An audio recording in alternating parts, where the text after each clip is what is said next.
আজ আমরা দেখব কিভাবে এফসিআর নির্ণয় করা যায়। এফসিআর এর মাধ্যমে মূলত খাদ্যের গুণগত মান পরীক্ষা করা হয়। তো এফসিআর নির্ণয় করার জন্য আমি এখানে একটি উদ্দীপক নিয়েছি। উদ্দীপকটি হলো একটি পুকুরে কিছু মাছের পোনা ছাড়া হলো, যার মোট ওজন 1 কেজি। নিয়মিত খাদ্য প্রয়োগ করে 6 মাস পর আহরণের সময় মোট 15 কেজি মাছ পাওয়া গেল।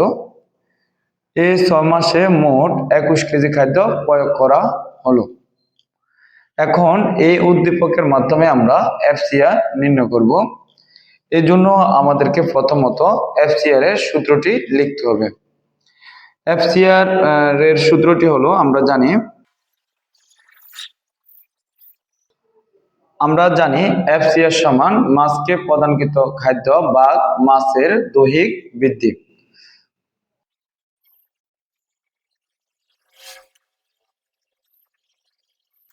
এ হচ্ছে আমার এফসিআর নির্ণয়ের সূত্র। এখন আমাকে উদ্দীপক অনুসারে মাছকে প্রদানকৃত খাদ্য এবং দৈহিক বৃদ্ধি নির্ণয় করতে হবে। এই জন্য আমরা লিখব এখানে,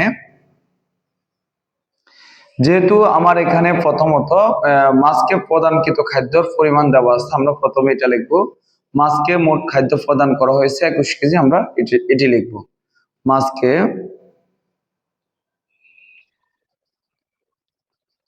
আমার উদ্দীপকে মাছকে প্রদানকৃত খাদ্যের পরিমাণ আছে 21 কেজি, আমি এখানে 21 কেজি লিখব।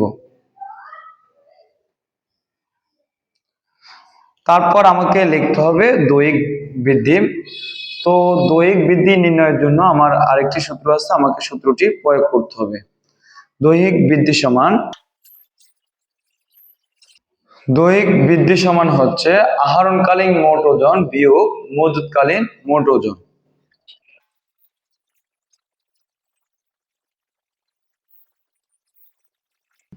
তো উদ্দীপকে দেখা যাচ্ছে এখানে দেওয়া আছে মাছগুলো যেদিন আমি আহরণ করেছি ওই দিন মাছগুলোর মোট ওজন হচ্ছে 15 কেজি।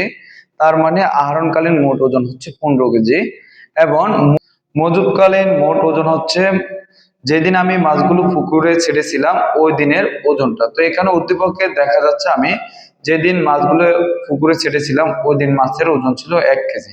তার মানে দেখো আহরণকালীন মোট ওজন হবে আমার 15 কেজি, আমি 15 দিলাম। এবং মজুতকালীন মাছগুলোর ওজন হবে 1 কেজি, আমি 1 কেজি দিলাম।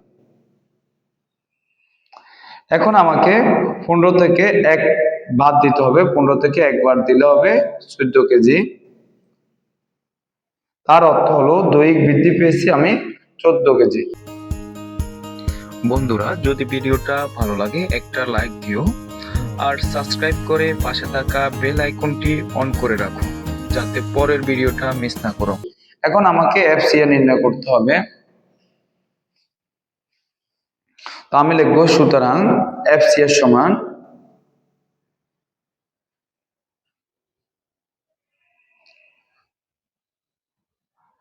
মাছকে প্রদানকৃত খাদ্য বা দৈহিক বৃদ্ধি। তো মাছকে প্রদানকৃত খাদ্য আমরা পেয়েছি 21 কেজি আর দৈহিক বৃদ্ধি পেয়েছি আমরা 14 কেজি।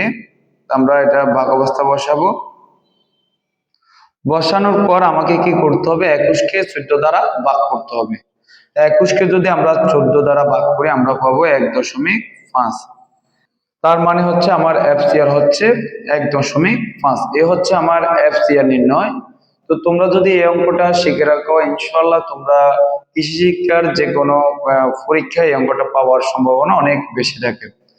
তো তোমরা যদি এখনো আমার চ্যানেলটি সাবস্ক্রাইব করে না থাকো, এখনই আমার চ্যানেলটি সাবস্ক্রাইব করে আমার পরবর্তী ভিডিও পাওয়ার জন্য আমার সাথে থাকো।